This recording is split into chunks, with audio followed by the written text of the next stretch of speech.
Hello friends, मैं कविता सिंह, आप सभी का इस चैनल पर स्वागत है, जहाँ पर आपको बिज़नेस, जॉब, करियर एंड तमाम सारे स्किल को देखने को मिलेगा। लाइक अगर आप कोई बिज़नेस स्टार्ट कर रहे हो, तो उस बिज़नेस में किस टाइप की स्किल की रिक्वायर्ड होती है, क्या-क्या चैलेंजेज़ आती हैं किसी बिज़नेस को आप स्टार्ट कर रहे हो। सपोज़ अगर आप किसी जॉब को स्विच करके अगर बिज़नेस स्टार्ट कर रहे हो, तो क्या-क्या चैलेंजेज़ आ सकती हैं। मैं इसके बारे में आपको स्टेप बाय स्टेप गाइड करूँगी एंड मैं कुछ बातें ऐसी हैं जिनको हाइलाइट करके बताऊँगी आपको कि खास तौर पे उन फीमेल के लिए जो घर बैठे-बैठे अपना बिज़नेस ऑनलाइन स्टार्ट करना चाहती हैं, कैसे वो ऑनलाइन अपने घर बैठे-बैठे पैसा ईज़िली अर्न कर सकती हैं, वो किस टाइप के बिज़नेस हैं, इसके बारे में भी मैं आपको बताऊँगी।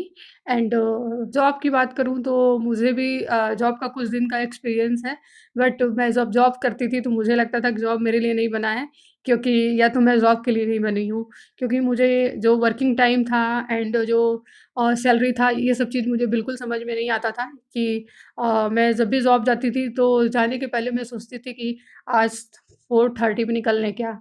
या 3:30 पे निकल लें क्या? मतलब दिमाग में यही रहता था कि मैं जॉब पे जा रही हूँ, मैं वहाँ से थोड़ा टाइम के पहले मैं निकल लूँ या आज ना जाऊँ क्या? आज लीव ले लूँ क्या? कुछ ऐसा मेरे दिमाग में हमेशा बना रहता था, तो मुझे लगा कि जॉब मेरे लिए तो नहीं बना है। ऑब्वियस अगर हम कहीं जॉब करते हैं, तो अगर हम लीव लेते हैं 2 दिन, 3 दिन बिना मतलब का अगर लीव लिए तो बॉस तो जो भी सुनाना होगा अच्छा खासा वो तो सुनाएगा ही, बॉस तो बॉस होता है। जब हम जॉब कर रहे होते तो हम लोग को ये लगता है कि भाई बॉस का तो अच्छा है, बस आना है, ऑर्डर देना है, ये करो, वो करो और अच्छा खासा पैसा अर्न करते हैं वो लोग और सिर्फ़ जितना रोब दिखाना है एम्प्लॉइयों पे दिखाना है। बट जब मैं खुद बिज़नेस में इन्वॉल्व हुई, जब बिज़नेस मैं करने लगी, हम लोग जब काम नहीं करते हैं, अगर हम लोग एम्प्लॉयी होते हैं और किसी फर्म में काम करते हैं, वहाँ काम नहीं करते हैं, तो क्यों बॉस इतना झल्लाता है और सीधा जो भी उल्टा-सीधा हम लोग को सुनने को मिलता है, क्यों मिलता है? तो धीरे-धीरे इन सब चीज़ों में ये सब चीज़ें थोड़ा बहुत समझ में आने लगा एंड मैंने भी जॉब को स्विच करके ज बिज़नेस ही चूज़ किया और क्या रीज़न रहा मैं इसके बारे में भी आपको बताऊँगी एंड मैं बीटेक, एमटेक कर रखी हूँ। पहले तो मैं नॉन-टेक में काम कर रही थी बट बहुत ज़्यादा नहीं समझ में आ रहा था। देन मैं इंजीनियरिंग कॉलेज में काम करने लगी बहुत अच्छी सैलरी नहीं थी, वही चाय, पकौड़ी, समोसा और गोलगप्पे के हो जाते थे कभी-कभार। मंथ में हमने ड्रेस ले लिया लड़कियों के लिए शॉपिंग करना एक अलग लेवल का टास्क है, तो उस कैटेगरी में मैं भी थी। मेरे को भी थोड़ा शॉपिंग-वॉपिंग करना पसंद था, ड्रेस वगैरह हाँ, सैलरी आया उसके पहले सैलरी आने वाली है कुछ तो मतलब शॉपिंग करने को बनता ही है, तो ये सब चीज़ें चलता था। देन मुझे लगा कि मैं जॉब के लिए नहीं बनी हूँ एंड तरह-तरह दिमाग में ख़्याल आता था। 1-2 लोगों से हमने शेयर भी किया कि मेरा जॉब में बहुत मन नहीं लगता है, तो लोग बोलते थे, "तुमने बीटेक कर रखा है, आखिर तुम करोगी क्या? इतना पैसा क्यों खर्च करी बीटेक करने गई तो?" तो फिर मुझे लगता था कि अच्छा मेरे पास डिग्री है, तो मुझे जॉब ही करना चाहिए। बहुत दिन तक कन्फ्यूज़न में निकला कि मुझे एक्चुअल में करना क्या है? इधर-उधर मैं कभी कहीं ट्राई करती थी जॉब, कभी कहीं ट्राई करती थी। हर जगह का यही कंडीशन था कि जाने का मन तो लगता नहीं था काम में, तो ऑब्वियस डाँट तो सुनना ही है। तो इधर-उधर अप्लाई करती रहती थी। बहुत से ऐसे ऑनलाइन साइट वगैरह है जहाँ पे मैं अपना सीवी वगैरह अपलोड कर देती थी। जॉब-वॉब के लिए कॉल भी आता था, इंटरव्यू वगैरह भी मैं देती थी। बट यही था कि अंदर से इंटरेस्ट नहीं था तो बहुत फ़ॉलो अप वगैरह भी नहीं करती थी जाने-वाने के लिए कुछ भी मतलब इंटरेस्ट ही नहीं था मिला-जुला के। देन मैं बिज़नेस के लिए मैं एक्सप्लोर करने लगी। फिर देन मुझे लगा कि बिज़नेस का तो प्लान आ रहा है बट पैसे तो इतने हैं नहीं, इतना तो पैसा नहीं है हमारे पास। एक फीमेल के लिए एक अलग लेवल का चैलेंज होता है अगर वो बिज़नेस करना चाहे, वो अपनी फैमिली में करना चाहे या इन-लॉज़ की फैमिली में जाके करना चाहे, कोई ट्रस्ट ही नहीं करेगा कि लो बेटा तुम शादी करने के लिए 15 लाख रुपया वो दे देंगे, 20 लाख रुपया दे देंगे। बट अगर बिज़नेस करने जाओ आप 15,000 नहीं देंगे कि लो भाई अगर तुम ऑनलाइन स्टार्टअप कर रही हो तो लो 15,000 रुपया ही लो स्टार्ट कर लो।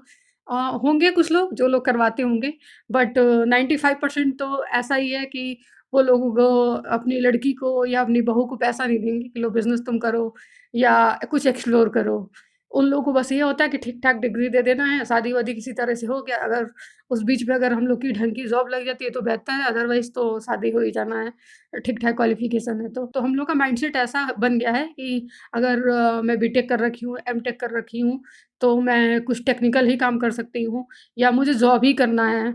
ऐसा नहीं है कि हमने डिग्री ले रखा है तो मैं बस जॉब ही करूँ। इतने पैसे तो थे नहीं कि मार्केट में जाके मैं कोई आउटलेट अपने लिए ओपन कर लूँ या कोई बिज़नेस स्टार्ट कर लूँ या कोई मतलब स्टार्टिंग दिनों में तो अगर आप कोई बिज़नेस स्टार्ट कर रहे हो तो बहुत कॉस्ट जाता है, बिज़नेस को सारा सेट करना, उसका इंटीरियर कराना, तरह-तरह का चैलेंजेस आएगा कि आपको ये डॉक्यूमेंट बनाना है, तो आपको ये लाइसेंस चाहिए। तो देन मुझे लगा कि ठीक है, ऑनलाइन का ज़माना है, ऑनलाइन ही काम अपना स्टार्ट करते हैं। देन मुझे लगा कि ऑनलाइन ही कुछ करना चाहिए, तो मैं ई-कॉमर्स के बारे में मैं एक्सप्लोर करने लगी। देन अमेज़न, फ्लिपकार्ट, मीशो इन सब के बारे में हमने काफ़ी एक्सप्लोर भी किया, सर्च भी किया, कैसे सेलर अकाउंट बनता है, कौन-कौन से डॉक्यूमेंट लगते हैं। मैं कुछ क्लॉथ का काम कर रही हूँ या ज्वेलरी का काम कर रही हूँ, तो कैसे कर सकती हूँ, उसकी पैकेजिंग वगैरह कैसा होना चाहिए, इसके बारे में हमने काफ़ी एक्सप्लोर किया। देन प्लानिंग के साथ हमने एथनिक नारी के नाम से अपना एक सेलर अकाउंट बनाया। अमेज़न, फ्लिपकार्ट, मीशो इन तीनों पे हमने अपना अकाउंट बनाया। फीमेल और गर्ल्स के लिए मैंने traditional dresses and jewellery, shoes और बहुत सी चीज़ें ऐसी हैं जो फीमेल्स वगैरह यूज़ करती हैं, उनकी चीज़ें हमने सेल करना स्टार्ट कर दिया एंड कुछ ऑर्डर्स वगैरह भी मेरे को आने लगे, बट मैं कंटिन्यू काम नहीं कर पाई। बीच में शादी-वादी हो गया था, तो इसकी वजह से मेरा काम जहाँ से मैं स्टार्ट करी थी, वहीं छूट गया। देन फिर मैं बैठे-बैठे घर पे जब शादी हो गई, इन-लॉज़ के फैमिली में गई, तो मेरे को बहुत बोरिंग सा फ़ील होता था। सब जॉब वाले जॉब पे चले जाते थे एंड बिज़नेस वाले बिज़नेस के लिए निकल जाते थे, अपने ऑफ़िस चले जाते थे। तो मेरे को लगता था कि यार सब कुछ हमने एक्सप्लोर किया, जॉब भी हमने छोड़ दिया ताकि जॉब से कुछ पैसे आते रहें या घर से मैं बाहर रहूँ थोड़ा-सा, मतलब एनवायरनमेंट मेरे को भी चेंज चाहिए क्योंकि घर में वही डेली के मच-मच इन सब चीज़ों में, कामों में मैं उलझी रहूँगी। तो फिर मुझे लगा कि ठीक है, फिर से स्टार्ट करते हैं। मैं फिर से अमेज़न पे ही अपना प्रोडक्ट सेल करने के लिए सोची क्योंकि हमने काफ़ी उस पे एक्सप्लोर किया था, उसके बारे में ठीक-ठाक नॉलेज था मुझे। तो मैं कविताज़ गैलरी के नाम से मैं स्टार्ट करी क्योंकि शादी में आप जानते ही हैं डेकोरेशन का आइटम लड़की वालों के घर से आता रहता है, तो मैं सबसे पहले डेकोरेशन आइटम जो भी था, मैं उसे ही डालना स्टार्ट करी। जैसे ही मैं अपना काम स्टार्ट करी, तो बीच में मेरे को चिकन पॉक्स हो गया, मैं बीमार पड़ गई, फिर मेरा काम पीछे छूट गया। ऑर्डर्स वगैरह आता था तो मैं डिलीवर नहीं कर पाती थी क्योंकि चिकन पॉक्स में थोड़ा-सा साइड में बहुत सारे ऐसे रूल होते हैं जिनको फ़ॉलो करना पड़ता है। तो उन सब चीज़ों की वजह से 15-20 दिन मैं पीछे हुई, देन वो मेरा काम जहाँ पे से हमने स्टार्ट किया वहीं रह गया। इवन हमने कविताज़ गैलरी का डोमेन परचेज़ कर लिया था, Instagram, Facebook and YouTube channel सब कुछ बना लिया। जो भी मेरे ऑर्डर्स आएँगे अमेज़न पे तो आएँगी, मैं इंस्टाग्राम के थ्रू भी अपना जो भी प्रोडक्ट्स हैं डेकोरेशन का आइटम है मैं उसे सेल करूँगी। बट जो भी प्लान था मेरा, जो भी प्लान हमने बनाया था, प्लान मेरा रखा रह गया। मैं उसे भी बहुत बेहतर नहीं कर पाई। मैं जब बीमार थी तो मेरे को लगा कि यार हर चीज़ मैं काम कर रही हूँ, सब पीछे छूट जा रहा है, हमने जॉब भी छोड़ दिया है। देन मैं फिर से क्लाउड किचन के बारे में एक्सप्लोर करना स्टार्ट करी एंड क्लाउड किचन को हमने स्टार्ट की। तो क्लाउड किचन भी हमने जब फर्स्ट टाइम अपना ऑन किया था तो इंडियन चाइनीज़ फूड मैं भी सेल करती थी। जैसा कि हम लोग मार्केट में कुछ भी ऑर्डर करते हैं, जब भी हम लोग का मूड सही होता है या ख़राब होता है या कुछ खाने का मन होता है तो हम लोग चाइनीज़ ही ऑर्डर कर लेते हैं। और बहुत ये रहा कुछ घर में खाना नहीं बनाने का मन कर रहा है तो इंडियन हम लोग ऑर्डर कर लेते हैं। तो फिर मुझे लगा कि चाइनीज़ पे ही काम करते हैं। देन मैंने भी चाइनीज़ के लिए मेन्यू वग़ैरह तैयार किया एंड टाइमिंग वग़ैरह भी इवनिंग रखा था कि चलो ठीक है, इवनिंग में चाइनीज़ वग़ैरह निकल जाएगा और कुछ पैसे वग़ैरह अर्न करती रहूँगी। जैसे बेहतर हो जाएगा तो देखती हूँ आगे का क्या प्लान है, कैसे करना है। मार्केट में इतने बड़े-बड़े रेस्टोरेंट, होटल हैं जिनका काफ़ी नाम है, डाइनिंग एरिया वग़ैरह भी उन लोग के यहाँ होता है, तो ज़्यादातर इंसान वहाँ से प्रेफ़र करता है। मेरा नया था तो इतना लोग जानते नहीं थे, हालाँकि मैं टेस्ट बहुत अच्छा देती थी।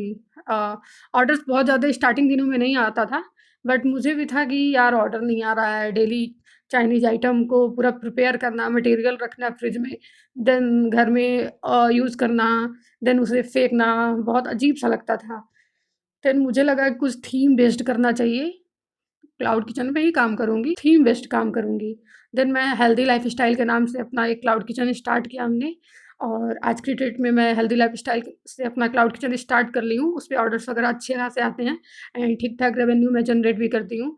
जैसे-जैसे ऑर्डर्स आने लगे, जैसे-जैसे ठीक-ठाक अर्निंग होने लगी, तो तरह-तरह से मतलब उसमें मेन्यू में हमने चेंज किया। देन फाइनली मुझे समझ में आया कि ठीक था, अपनी जॉब को छोड़ के मैं बिज़नेस में आई और आज की डेट में ठीक-ठाक मैं पैसा अर्न कर रही हूँ। मेरा वो डिसीज़न बेहतर था। ई-कॉमर्स के बारे में like Amazon, Flipkart, Meesho and Blinkit भी आज की डेट में आ गया है, ज़ेपेटो आ गया है। इस पे लोग किस तरह से काम करते हैं, कैसे अपना सेलर अकाउंट बना सकते हैं या बहुत लोग ऐसे हैं जो अपना डिलीवरी के लिए अपना अकाउंट बनाना चाहते हैं। इन सब चीज़ों के बारे में हमने काफ़ी एक्सप्लोर किया। जो भी अपकमिंग व्यूअर्स एंड ऑडियंस हैं उनको इसके बारे में बताऊँ एंड जो बिगिनर्स हैं, स्टार्टिंग में कोई बिज़नेस स्टार्ट कर रहे हैं अपना, किस तरह के चैलेंज को फेस करना पड़ता है, वो क्या मिस्टेक है जो हम लोग कर देते हैं, तो जो काम हम लोग स्टार्ट करते हैं, जहाँ से स्टार्ट करते हैं वहीं रह जाता है।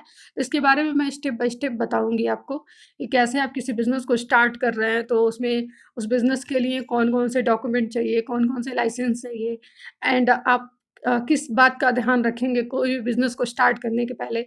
लाइक अगर आप क्लाउड किचन स्टार्ट कर रहे हैं, तो उसका मेन्यू कैसा होना चाहिए लोकेशन के अकॉर्डिंग एंड पैकेजिंग कैसा होना चाहिए, पैकेजिंग का क्वालिटी आप कैसे बेहतर दे सकते हो एंड इतने सारे मार्केट में रेस्टोरेंट ओपन हो रहे हैं, तो आपको कैसे ऑर्डर आ सकते हैं, आपका अगर न्यू रेस्टोरेंट है तो। मैं इसके बारे में आपको स्टेप बाय स्टेप गाइड करूँगी, ख़ास तौर पे उन फीमेल के लिए जो घर के बाहर नहीं जाती हैं, कुछ करना चाहती हैं, कोई बिज़नेस अपना स्टार्ट करना चाहती हैं, तो मैं उनको भी गाइड करूँगी कैसे वो घर बैठे-बैठे ठीक-ठाक पैसा अर्न कर सकती हैं। एंड अगर आप भी अपना खुद का सेलर अकाउंट बनाना चाहते हैं या घर से कोई प्रोडक्ट सेल करना चाहते हैं या अपना क्लाउड किचन आप स्टार्ट करना चाहती हैं या आपको ऑर्डर्स नहीं आ रहे हैं क्लाउड किचन में, तो आप कमेंट कर सकते हैं एंड आपको डिस्क्रिप्शन बॉक्स में सभी सोशल मीडिया के हैंडल लिंक मिल जाएँगे, आप जाके वहाँ से भी मैसेज कर सकते हैं। अदरवाइज़ आप व्हाट्सएप ग्रुप को भी जॉइन कर सकते हैं। तो आज के लिए बस इतना ही, मिलते हैं नेक्स्ट वीडियो में। Thank you and God bless you.